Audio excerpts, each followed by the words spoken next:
Way down in southern New Jersey, there's this massive stretch of untouched wilderness, and most people don't even realize it's there. It's called the Pine Barrens. This forest takes up 1.1 million acres of land, almost a quarter of the entire state of New Jersey, and that place is shockingly isolating. Every single person I talked to beforehand totally played it down. They said, "It's just pine trees and blueberry farms, brother." I can confidently say, no, it's not, brother. Those woods do not feel normal whatsoever. When you Google that place, you'll see stories about like the New Jersey Devil and UFO sightings. So you think it's kind of a silly place with fake bizarre stories. But when you go there, the locals get weirdly careful with their words. Like they learned the hard way to not joke about certain subjects. Because the deeper that you go into the Pine Barrens, the more it feels like it knows you're there. There's something seriously wrong about that place, and we learned the hard way when we got there. If you're a regular viewer of the channel, please like the video now, you know it's going to be good. If this is your first time here, consider subscribing.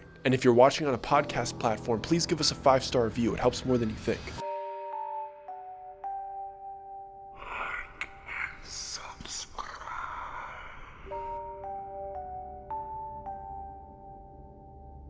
As most of you know, I lived in New York for a couple years in my early 20s, just picking up as many odd jobs as I could. I had no direction in my life, I was just trying to figure it out, get experience where I could. And that led me to some of the weirdest places, and pursuing some careers that I definitely had no interest in. I just didn't have any money, so I was like, I'll take the job. I'm sure everybody understands those situations. So I found myself one fall applying to be a plumber's apprentice. I got the opportunity through one of my uncles, and I was basically matched up with one of his buddies named Conrad, who's like a 45-year-old Polish dude, had been plumbing for 25 years, and I would basically follow this guy around the city, the boroughs, and to Long Island, and basically doing any plumbing job that we could possibly get our hands on. And by plumbing job, I mean I would just do what I was told. I had no idea how to diagnose a plumbing issue. But over the course of 3 grueling weeks, I was making okay money, so I kept saying yes to going to these jobs. It was more than I had made working in restaurants or busing, so I was like, okay, maybe there's something to this plumbing gig. And I get a call from Conrad asking me if I could work over the extended weekend. It was like a 4-day job, and he told me he'd give me some extra cash for it, so I'm like, yeah, what are we doing? And usually that meant we were like digging up outside of an apartment building because there was like a big pipe replacement. But he's like, we actually have a kind of a fun one. He's like, we get to replace a bathtub in some town called Chatsworth. I'd never heard of Chatsworth, so I look it up and I'm like, dude, this is a few hours away. This is like almost by Atlantic City. And he's like, yeah, we're gonna stay over there for a few nights. They're paying us to stay overnight too. So it's like a 4-night gig. He tells me that he's getting paid like $17,000 to rip a bathtub out, replace it, and do like a little bit of remodeling. And he told me he'll give me like $3,000. So I'm like, count me in, dude. I'll have a sleepover with you in Chatsworth. Who cares? $3,000 was life-changing money for me. I also had nobody I needed to report to. I had no other job, so on 2 days' notice, I'm with Conrad in his plumber's van driving to Chatsworth. And I'll say this, I know how many forests there are in upstate New York. I knew New Jersey had a fair amount of foresty areas. I had no idea what the Pine Barrens were. And once we got into them and we were driving through them, I actually couldn't believe how immense that forest was, because it's right in between Philadelphia and Atlantic City. And when I was looking at the map on my phone, like once we were there and driving through it and the reception was getting spotty, I was like, this is almost the size of a national park here. And the roads just kept going and going, and the residential houses started to get more and more sparse the deeper that we went. So I was thinking we were eventually going to get into like a large town or city and get out of this immense forest, but we were actually going to this very small town. And not only were we going to a small town, we were going to like a subset of houses outside of that small town. So we get to Chatsworth, and I'm thinking we're in a park in like the general area. They have like this one main street. It's a very remote place, but he goes straight through town. He's like, no, we're actually going up north a little bit further. And we're on these like sand roads. It's not even like dirt roads. It's like these fine sand roads in the middle of a pine tree forest. And we get to this area that apparently he said it's like this like remote parcel where like a couple owners have a couple properties. And he's telling me that the people that we're doing this work for is this old couple that he does a bunch of work for on some apartment buildings that they own back in New York. But they bought one of these houses as kind of like a summer getaway home, and they're just doing some remodeling. So he knows them personally, and they told him that there was going to be somebody there waiting for us. So we're on this long stretch sand road in the middle of nowhere, and we take this left to one of the longest driveways I've ever driven down into this very odd clearing. that had one very nice house, clearly a secondary house, and a couple sheds. And the plot of land where there weren't any trees was like this large circle around the property. It wasn't a regular like square fenced off property. It was a circle clearing, and beyond that was hundreds of thousands of acres of forest. And as we were driving in, we could tell that there were a couple other residences within a few miles. But unless you turned down their supremely long driveway, you would never be able to see their house. So it felt like we were completely isolated. So we pull up to what seems to be the main house, and he tells me that there's a caretaker here, like a caretaker of the property, and he's gonna show us where we're staying. So we park. He actually comes out of the front door, seems pretty friendly. He's an older guy. Conrad had mentioned that he actually sold this property to his friends that hired us. And the only caveat of the deal was that he gets to stay on the property until he eventually passes, but he promised that he would maintain the property and he would assist during the renovations because they were only going to be there for like a month or two out of the year. So it was kind of a sweet setup for him. He got to sell his house, get all of the profit, and then he got to live there for the rest of his days. And he seemed pretty excited about it. He was very friendly, and he showed us around to the necessary areas that we needed. He brought us in, showed us where the kitchens were, the bathrooms, the rooms where we were going to be staying, and the one bathroom that we were going to be working on. And he told us there was absolutely no rush. We could get started whenever we want to, and that he would be in the secondary house if we needed anything. So we're standing in front of this bathroom, you know, worker guys, looking in, just kind of inspecting the job that we're going to have to do over the course of these next few days. And before he leaves us to start this project, he like really casually says, and when you guys have a minute, just read the property rules that I left on the fridge over here and let me know if anything's confusing. Didn't think anything of it in the moment. We're just like, okay, cool. We'll shout if we need anything. And he goes out the back door to his building on the property. And Conrad tells me, let's start unloading the truck. So we head back out the front door. We start unloading the necessary tools for demolition. That was the first step. And we're getting some of the other supplies just so it's already out of the van. So it's easy to reach in and grab other things. So we go out, we go to the van, we slide the door open, and we lug the first load in. We come back out for the second one. And we see a car driving up the driveway. And like I told you, it's like this really long driveway. And then it's this circle clearing for this property. This car drives all the way up to the house, kind of like to where we're parked. And we think maybe somebody's gonna park. Maybe there's other workers here. And they're doing this like long loop, and they start turning. And they drive past us where the driver's side window is closest to us. And the first thing that I think is like, oh, is this one of the owners? Because he said it was like a older couple that bought the house because it was an older lady driving this car. So I like peek at Conrad, and when he's looking at the lady, it doesn't look like he recognizes her. And through the window, I could see that she has like this kind of like reddish orange bad wig. No judgment, it was just my initial thoughts. But my second thought was much more unnerving than my first one. The second thought was, why is that woman waving like that? Because I have no other way of saying this than she was waving like a absolute maniac. But she had a big smile on her face. Not a maniac smile, but a genuine one, like really happy and excited to see a one. But the waving was maniacal. Let me paint the picture for you. She looked like she was flexing her hand open, as if she was comparing her hand size to somebody else. You know, like, oh, let's see who has a bigger hand. She had it fully flexed, but then the tips of her fingers like curved down a little bit. Like how if you were trying to like grip onto like a rock climbing wall. And you could see all the tendons and cartilage in her hand from like how hard she was squeezing and flexing it. And when she was waving, mind you, I was seeing the side of her car. So she was looking out like her side window at us, and she was reaching over with her right hand instead of like the left hand to just do like a light delicate wave as she's driving by somebody. She has her left hand gripping the wheel, the right hand over, flexed really hard, and almost like violently shaking her hand in front of her face. Like a reverse "you can't see me," John Cena style. And she doesn't stop, she doesn't roll down her window. She just slowly cruises by doing this bizarre wave at us. And she loops all the way around and goes right back down the driveway, and she's gone. Conrad and I had no other choice in that situation but to stop walking. And as she's cruising by us, we kind of give her like a hello, like her window's closed, so we don't say anything, but we acknowledge her because clearly she wants to say hello. She wants to say hello really hard, but then she's gone. So we're like, okay, small town, maybe she was driving by, she saw us us pull in. Maybe they check to see who is coming into their area, but whatever. So we continue to unload the tools. We take the second load, third load, fourth load in. And I'm going to be honest, I did the third and fourth load myself. Conrad had already started kind of like setting up our work area. And when I came in with the last load of supplies, he's standing by the kitchen island with a sheet of paper in his hand. And he's kind of like chuckling, but an odd chuckle, like he's confused about what he's reading. And he's like, "Did you see this? Did you read any of this?" And I'm like, "No, dude, I didn't go in there. We started unloading the truck right away. What does it say?" And Conrad wasn't the type to hold back what he was thinking. And he says this, like very blatantly, "Town's a bunch of freaks." And I knew that he was referring to the woman that just drove by like a freak. But now I'm very curious what's on this piece of paper. And he starts reading off some mundane rules off the top. Some are kind of funny, like downstairs bathroom only do number ones. If you're gonna do a number two, do it in the secondary building because there's septic tank issues. You know, just like normal weird stuff. But then he gets to this. A man is gonna come to the porch at 8:30 p.m. He's gonna stay until 8:38 p.m. Let him finish his cigarette. Don't talk to him.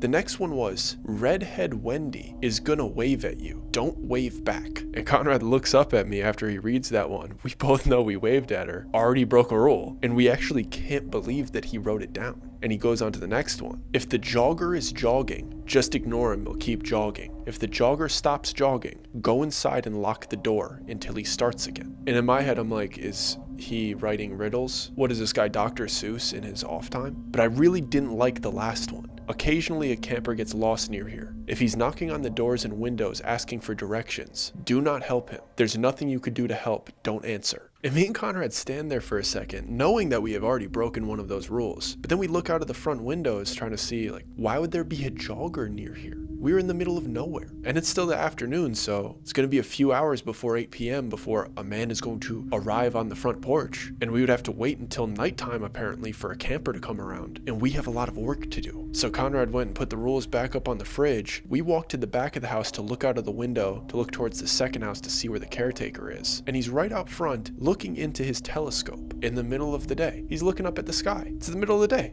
Big old telescope, like astronomy is his favorite pastime. If I were to guess, that thing was a few $1,000s. And what is he looking at right now? You can't even see anything. So we look at each other again and we roll our eyes and we're like, let's try to make this a 2-day job. We start laughing, we walk over, we grab the big hammers because we have to start knocking in the tile and start ripping into the edges to see if we could actually get this tub out. And for a few hours, it's just hard, horrible work. If nobody's removed like a sectioned corner bathtub before, let me tell you, it's a nightmare. One of the most awkward jobs out there. But eventually, we both wrench our backs and we get this thing completely out and onto its side. And realistically, that was the easiest part of this job. Reinstalling it is the actual hard part. So a few hours passed, probably like 3, 4, maybe 5. But step 1 was complete. All we had to do was carry this bathtub out. Let's get it out of the way so we could clean the area and bring the fresh one in. So I grab the front end, Conrad grabs the back end, and I'm backpedaling as we're shifting through this house. We put it down right before we get to the front door. I open it up, I prop it open, we pick it back up, and I'm backpedaling out onto the front porch. And to our right, there's some movement.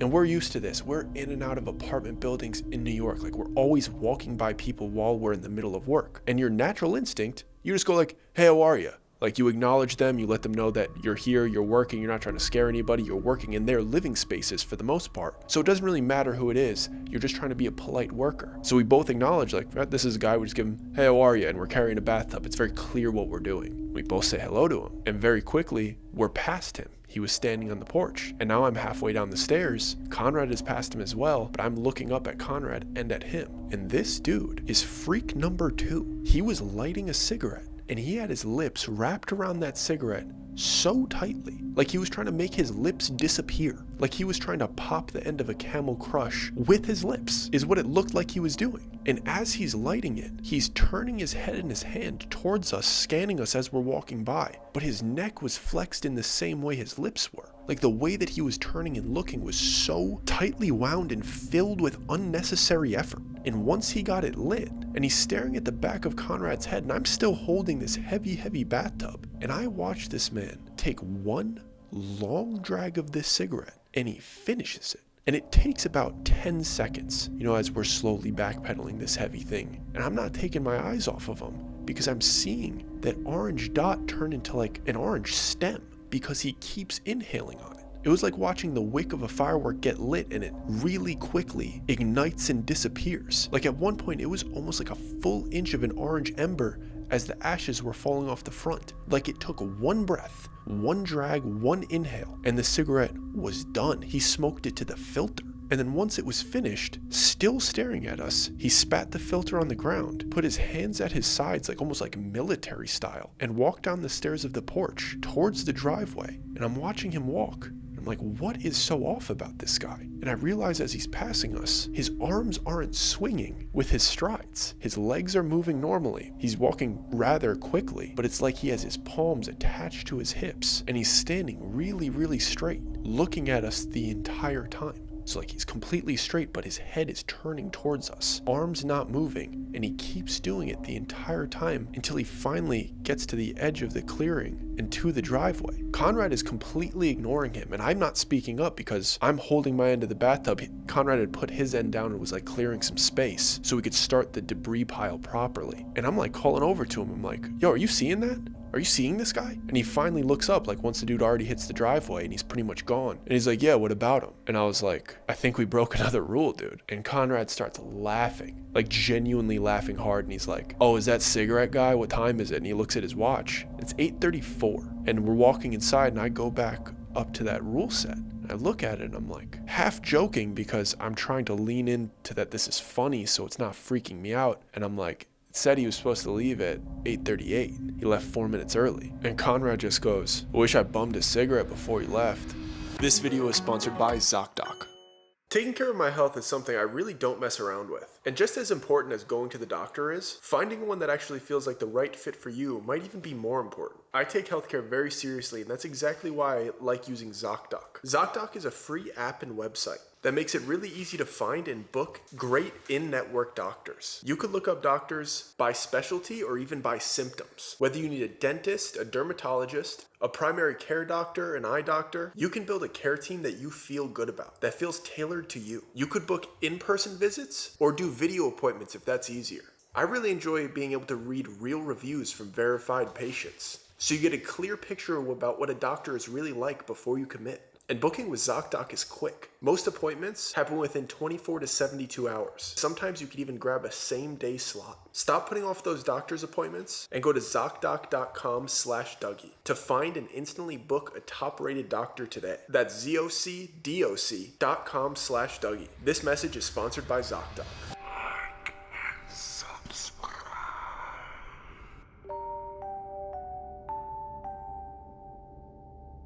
After we finished the demo, that was pretty much the work for the first day. We cleaned up the best we could to set ourselves up for a good start to the second day. And we went to the rooms that we were staying in. The place was just old and dingy and didn't have a good feel to it, especially with what we had already been through that day. But I told you what Conrad was like. He wasn't going to stay up and gossip. He has no interest in anything else other than plumbing, money, and getting back home to his kids. Nothing else goes through his mind. So when work was done, he hits the upstairs shower, he's in his room, door closed and locked, and I'm completely on my own. So I try to do the same thing with the same level of confidence that he does it with. That 45-year-old dad confidence, like, I don't care, I could go to sleep anywhere. I get into my room, I lock the door, and I'm just laying in bed in the middle of the pine-barren forest. But eventually, I do doze off, probably for 20-30 minutes before it starts. Just this rhythmic knocking. At first I thought I was hearing it in my dream, but eventually I got that falling sensation and I was wide awake and the moonlight's coming through the window. It's clearly 2 hours have passed from the time I put my head on the pillow, so right around 2 a.m. and it's very clearly knocking. And it started off rhythmic, but then it started to get a little bit more frantic. And in between the sporadic knocks, I felt like I was hearing somebody talking. And I was like, are you kidding me? There's no way we're going 3 for 3. So I sit up in bed, I get my feet on the hardwood, and I'm listening really intently. And the way that the knocks would come in was like a random 8 hard knocks in a row. They would abruptly stop, and then I would hear the mumbling of a few sentences. And I have a pit in my stomach because the sound is not stopping. Like it is going on for 5 minutes, then 10 minutes, then 15 minutes, and it's only getting more frantic and it's all coming from the same direction. So eventually after about 15 minutes, and what really helped is I heard Conrad's door unlock. So I was like, okay, he heard it, he's up, now I'm willing to actually step out of this room. So I unlock my door, I stick my head out, and I see him groggy and pissed. And I'm like, that's perfect. That makes me feel safe. But the first thing he says is like, are you doing that? And I'm looking directly at him as the knocking is happening. And I'm like, you think I'm knocking on my door with my hand as we're looking at each other? No, that's not me. And still, like 45-year-old dad, half asleep, half awake, he starts lumbering down the hallway and down the stairs. And I start following him, looking over his shoulder because he's leading the way. And I want to see what's making this sound. And we get down this staircase and there's one more long hallway and we could see the front door and the front windows. And it's completely silent as we're approaching. And then a random, fast, sporadic, like 8 hard knocks on one of the windows. And it stops, and then we hear them. It's clearly a man's voice, but the cadence in which they're speaking is very strange. What they said was something along the lines of, I got lost, I need directions. But this is my best impression of what it sounded like. It didn't match the way that they were knocking. Like the way that they were knocking was somebody that needs help right now. But then the voice that followed the knocks was like this. I'm kinda desperate, I need some help. Does anybody have directions for me? And I know that's not necessarily creepy, but it was off cadence. It didn't make sense, like he wasn't enunciating the right parts. There was no urgency in his voice. And the thing that made it scary was the contrast between the way he was knocking and the way he was speaking. And I could tell it even got under Conrad's skin because he started slowing down and kind of circling around the room to try to peek through one of the curtains and look at the guy before we moved any of the curtains and he knew that we were there. And once we got the right angle and we were able to see through like a 3-inch gap in the curtains, I see that it's a camper. Like he's got full like hiking gear on and a backpack. Looks about 30 years old and he's standing there, pinned straight, hands at his sides. And this was the freakiest thing. He wasn't knocking with his hand up here. You know, you pick your hand up, you make your little knuckles and you knock. And even though he was doing it very frantic, very hard, he was doing it from his side. He wasn't lifting his hand to his eye level and knocking. He had his fist by his pocket and was frantically knocking from down there and then immediately going back to pin straight. Imagine that. Have you ever seen anybody knock like that in your entire life? An underhand knock? Unheard of. And he keeps speaking and he's saying the same things. I just need some directions. I just need some help. It was almost sing-songy. If somebody could answer, just come to the door, then frantic underhand knocking. There was nothing on his face, no expression. There was no panic on his face like, I don't know where I am. He didn't look tired, he didn't look exhausted from hiking. Everything about him was just off, but not necessarily aggressive or scary. It was just off. And he started making his way to some of the other windows, as if maybe he heard somebody inside, he's gonna try a different area. And I could tell, even though Conrad was half asleep when he came down here, and he was super grumpy, and the man's not scared of anything, there's something about this that he didn't like. And he's whispering to me and he's like, am I going crazy or was this on that paper too? And I just nod at him like, he literally put this in the rules. And Conrad immediately points the blame towards the groundskeeper. He's like, there was something off with that guy, wasn't he? Like, is he doing all this? And I'm trying to not speak because this dude is just right beyond this window. And I'm like, shrugging like, dude, I don't know. And it was as if he heard us whispering to each other, because as I was responding to him, he started knocking on the big front window with both hands, underhand. Imagine that. He's just going like this, like from his silhouette and what we're able to see of him. It's as if his body's like pretending to juggle, but he's having his knuckles hit the window on every single rep. And he's doing it frantically, like repeatedly knocking. And now he's speaking at the same time he's knocking, shouting like, need some help. Need some help. And he's doing it for like 30 seconds until Conrad finally shouts, you better stop that. Just yells like kind of a threat, like you better stop that. Because what kind of weird thing is this? If you're doing that to somebody's house, you have to expect you're going to get a threat from the other side. But Conrad throws a threat that is kind of underhanded for the lack of a better term. Like, you better stop that. And it stops immediately. But then he starts like wiggling a little bit and trying to look through the openings of the curtains, like he's going to each one, looking through it, as if he confirmed that there's somebody in here. And now he's curious. And Conrad doubles down and he's like, you better get out of here. No specific threat, just like letting this guy know we're not happy with him being here. And then me and Conrad almost jump out of our clothes, like we freak out because from behind us we hear a voice. We're so hyper focused on what's in front of us, the guy that's right beyond this window, that when it comes from behind us in the house, like we're doing fake tough bravado, like you better get out of here. But when you hear something that's in there with you as you're pretending to be tough, oh my God, it lights you on fire. Immediate hair on your neck. And all we hear is, I'm begging you to not threaten it. And we whip our heads around and we see the groundskeeper. He's in the house that we're supposed to be sleeping in, and he's supposed to be sleeping in the other house. And he's quickly locking the back door and walking towards us, as if that was the first thing that he said as he opened it. And he's marching towards us, and he goes, upstairs, both of you. And I'm like, what are you, Hermione, after Ron did her dirty at the Goblet of Fire prom? So me and Conrad stand our ground, and we're looking at this guy, skeptical of him, way more than the guy that's out front. And Conrad immediately starts barking at him like, what's going on here, dude? What kind of weird operation do you have going? And he was walking towards us. It's very dark in the house because it's nighttime, and I'm not really able to see his face. I just heard his tone, and I didn't like it. I also didn't like that he jump scared us like that. But once I'm able to see his face, I start to take him a little bit more serious because he looks worried. He doesn't look upset with us. He's not like, be gone, both of you. It was more like, you guys need to get upstairs right now so I can take care of this. And all he says is,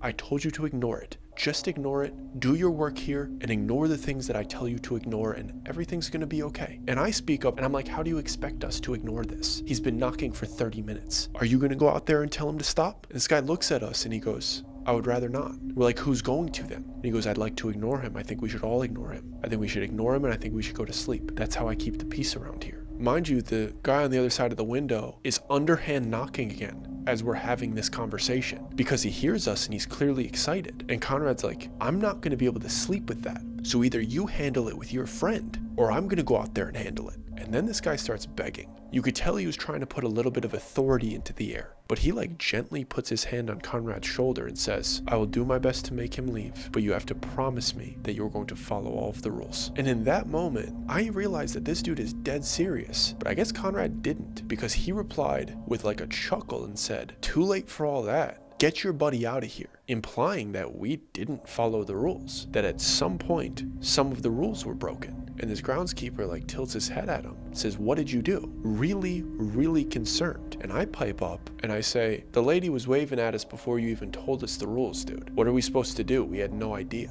And he looks at us for a split second and he pauses. And he doesn't wait for us to tell him the second one, where we said hello to the dude smoking the cigarette. And he turns and he walks directly towards the front door and he opens it. And the dude that's been knocking on the front window shuffles over in front of him, hands at his sides, looking at him with like a light smile on his face, and he's asking very similar questions, but with like a light twist to it. Are they here to help me? Will they give me the directions I need? And the groundskeeper starts speaking back to him in the same cadence, but saying things like, no, they're not here to stay. They're just working. There's no directions. You know where you are. Go find your way home. Like things like that, like trying to like end the conversation, not giving this man any directions, but also referring to us. And the man outside keeps trying to get directions from us. And the groundskeeper keeps doubling down. You don't need directions, time to leave. Literally like that. It was like watching two robots attempting to have a conversation. And then he closed the door and the man just walked down the stairs and left. And I'm peeking at him through the curtain and he's walking with his arms directly at his sides. His arms aren't swinging when he's walking. He's just walking towards the driveway away.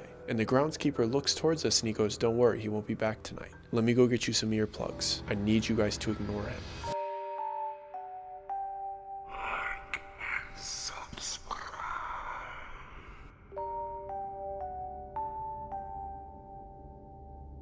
I thought it was hysterical that this man thought I was going to throw in some earplugs and get some quality shut-eye after what just happened. Apparently Conrad thought it was pretty funny too, because he looked the dude right in the face and said, okay, I'm going to get the gun. Just like that. Like, I'm going to get the gun. Not threatening him, not saying like, hey, I'm going to go get the gun and come back for you. Saying like, I'm not sleeping in this house without my firearm. And he's literally in his PJs. He walks upstairs to go get his keys, and I'm standing there with the groundskeeper who is freaking out. And I'm thinking he's freaking out because he thought that was a threat towards him. So I am kind of trying to say to him like, dude, he's not talking about you. Talking about the weird stuff that's going on here. And this guy is like, he can't get the gun. He can't threaten it. He can't get the gun. Like he's in this like loop in his head. Like he's absolutely losing it. And I'm like, what do you expect, dude? You think this has been a normal interaction? You like left us a set of rules and it's like unfolding one by one. Like I'm pretty skeptical of you too. I'm pretty on board with him going and getting the gun from the van. And he's going like, you don't understand, you don't understand. I need you to tell me which rules that you broke. And I'm like, okay, now you're questioning me? Yeah, like we waved back at the lady. And Conrad's now back on his way downstairs with his keys, opening the front door, going towards the van. And the groundskeeper's so concerned, I'm like,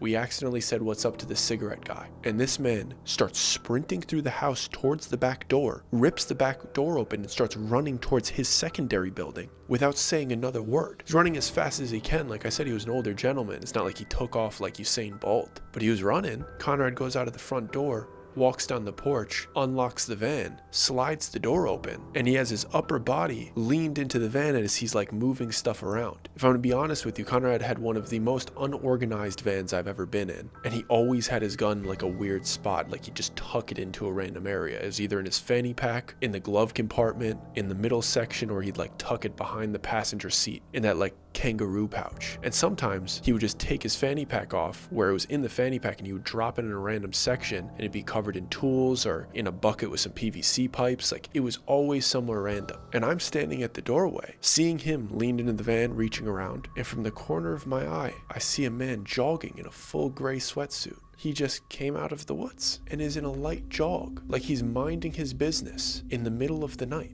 jogging through this property. Let me remind you, we are in the middle of the Pine Barren Forest. We drove hours in here. There were barely any houses nearby, and we just had a random camper underhand knocking at the door, and now we have a jogger in a fresh sweatsuit. He would have to jog 15 miles to even get here, but he doesn't even look like he broke a sweat yet. And he's casually jogging. He doesn't have headphones in. Who goes on a random nighttime jog, no headphones, no nothing, in the middle of nowhere like this? And I'm trying to process this situation as I'm like looking at him, and I'm looking at Conrad still looking around. And I keep looking back over my shoulder to see if this groundskeeper is going to come back in this direction. Like maybe he went to go get a gun too. That just registered in my head in that moment. And I feel my adrenaline pumping for some reason. And this jogger gets up to right behind the van that Conrad's leaning into. And I see the jogger stop. And it clicks in my head. That was the other rule. If the jogger stops, get inside and lock the door until he starts jogging again. And the way he stopped was so odd because he's in this jog, arms pumping, and then randomly one stride, it's like his body turned off. And he's just standing there still. He's right behind the van. Connor hasn't noticed him yet. And then he starts shuffling towards the van. And Connor looks back at me and shouts over, "Do you know where I left that thing?" And at the same moment he's shouting, I see this jogger pop open the back door of the van because Conrad had slid open the side door. And this jogger popped open the back door and it looked like he climbed in and closed it. But he did it fairly silently. And I'm standing there like kind of speechless, but the only thing that I'm able to get out is like, "Conrad, get in here." And he shouts back, kind of frustrated, "Not till I have my gun." And he turns back around and leans back into the van and he's searching around, putting his hands into things, climbing in even further. And I'm like, "Conrad, get in the house." And I'm thinking any second he's gonna see the man that climbed into his van, because of course he would. He's right there. I saw him get in there. Conrad has his eyes open. It's not a massive van. He's even kind of facing in the direction of the back doors. And I'm repeating myself, "Connor, get in the house, like come on." Thinking that any millisecond he's gonna register the dude's presence, but he's not seeing it. And he kind of makes his way out and he starts to stand up again. And right above his head, I see why he's not able to see the man in the van. Because he's looking down because he knows he left the fanny pack on the floor of the van. And when he went upstairs, he put on his jacket and one of his work hats. So he had a brim covering his eyesight from looking up. He's looking down at the floor of the van, and I see the jogger on the roof of the van. Not the outside roof. I guess the proper term here would be the ceiling of the van. And his belly's to the ceiling, and it's like he's gripping the ceiling and he is flat up against it. And I could see the side of his face and like one hand and forearm. And Conrad's standing right in front of him, but the brim is blocking the view of where you'd be able to see him. Conrad looks back towards me, and my face must be telling him that I'm seeing something scary because I don't know what to say.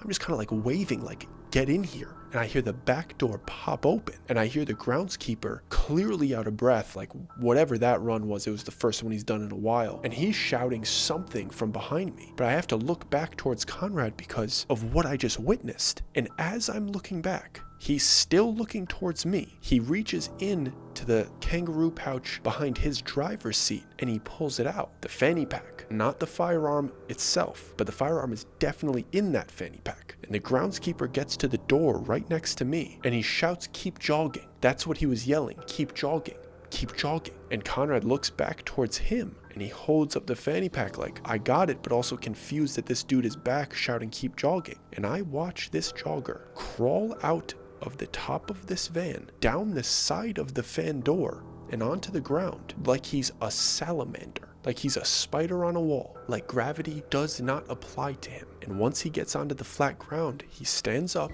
and starts sprinting towards the other edge of the woods, hands pressed to his side, but legs moving. He wasn't jogging anymore. The man was zooming. And Conrad heard his footsteps fleeing the area, and he unzips the fanny pack and he takes out his firearm, and the groundskeeper literally shrieks, "No!" Like he's screaming, "No, put it away, put it away." Now we're in the middle of nowhere with this dude having an episode.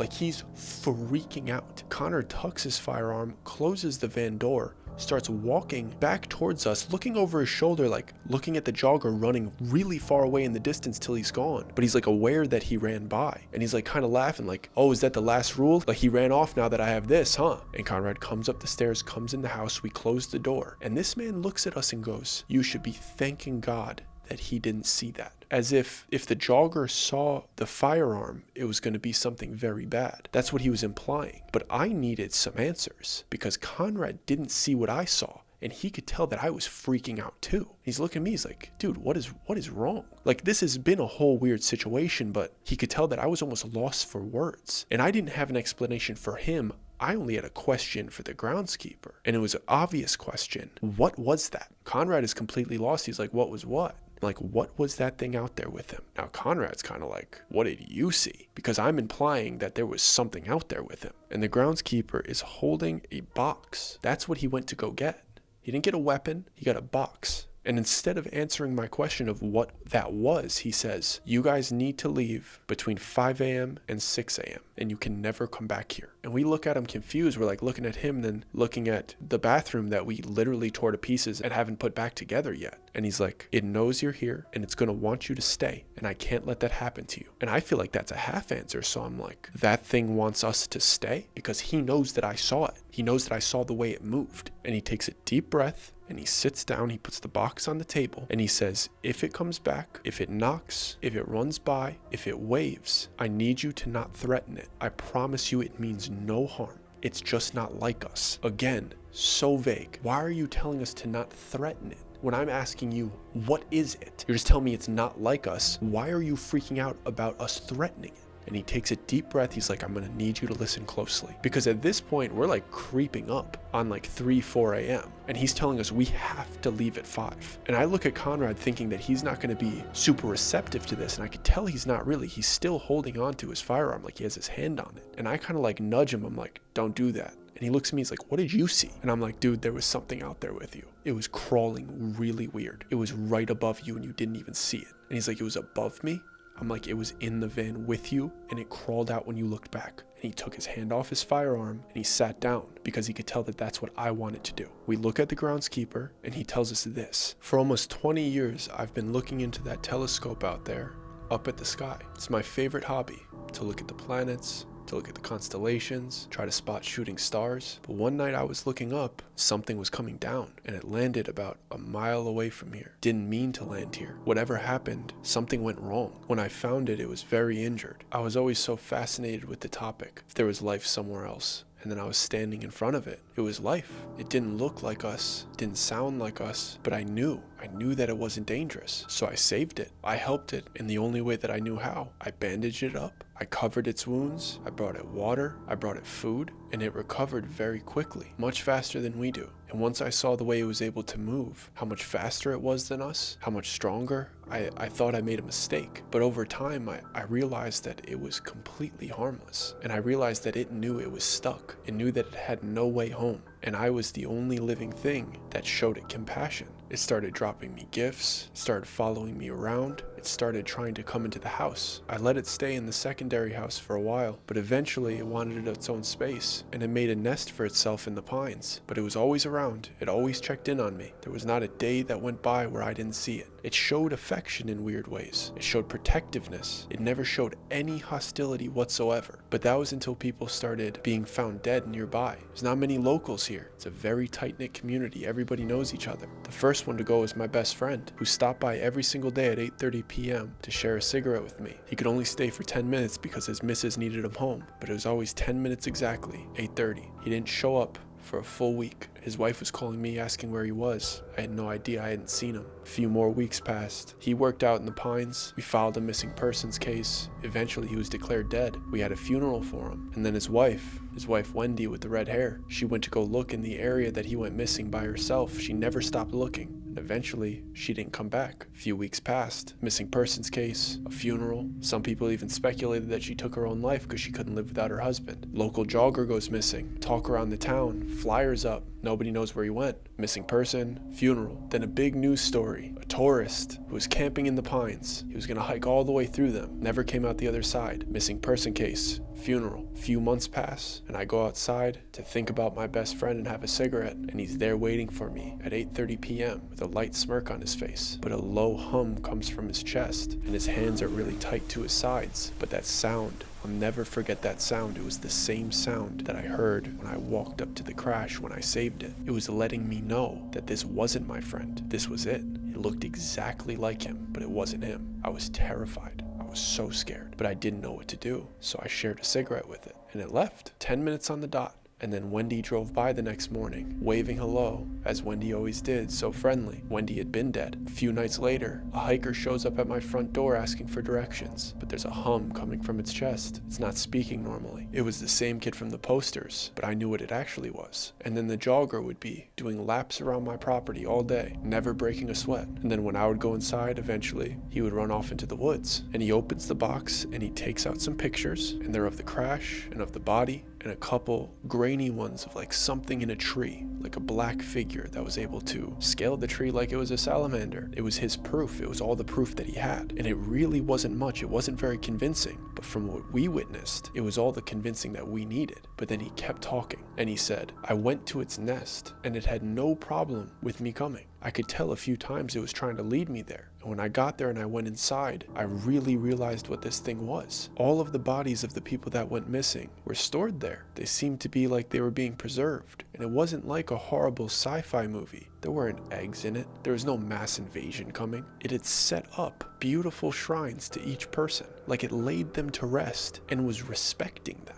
And while I was in there, it went up to each one, and all it had to do was touch him. And it was like it became a carbon copy of them. And he was able to switch out each one whenever he wanted. But he wasn't doing it maliciously. It felt like it was trying to comfort me. Like it was trying to be a part of the community the only way it knew how. It saw what these people did, like small little actions, and it would do it every day for me. It wasn't being creepy, it wasn't being malicious. It was the only way it knew how to be human. It felt like it was trying to assimilate, and it was also trying to respect the people that died. And I cut him off in that moment, and I'm like, you're telling me it killed 4 people. 2 of them you knew well, one of them a local jogger, and you're talking about this thing like it's harmless. And he puts both of his hands up and he like shakes his hands. He's like, I know it sounds crazy, but I've never seen this thing be aggressive. It only gets aggressive if you attack it. I took a deep look at every single one of the bodies. 2 of them clearly ran away from it and hurt themselves. They fell off something. And then the other 2,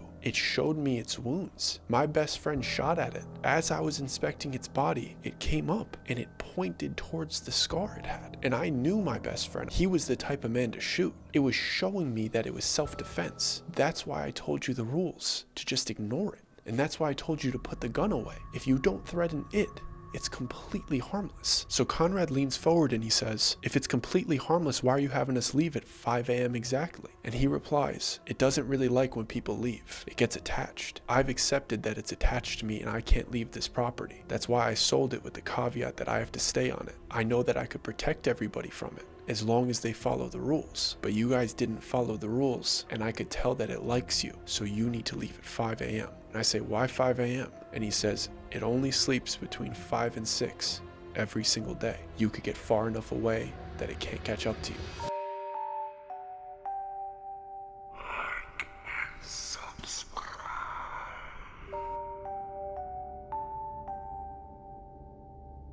I hope you guys enjoyed that story. I felt like it was an intense one. The Pine Barrens are a very scary forest. I hope you've been enjoying the consistent uploads and the quality of videos this year. We're trying super hard. Please like the video now if you haven't already. Comment your favorite parts. Comment other places you would like us to visit and do stories on. And if this is your first time on the channel, please consider subscribing. Please consider giving us a 5-star review. And if you haven't watched the entire channel, there's a whole catalog to binge. So get started. And if you like this video, YouTube thinks you would also like this one.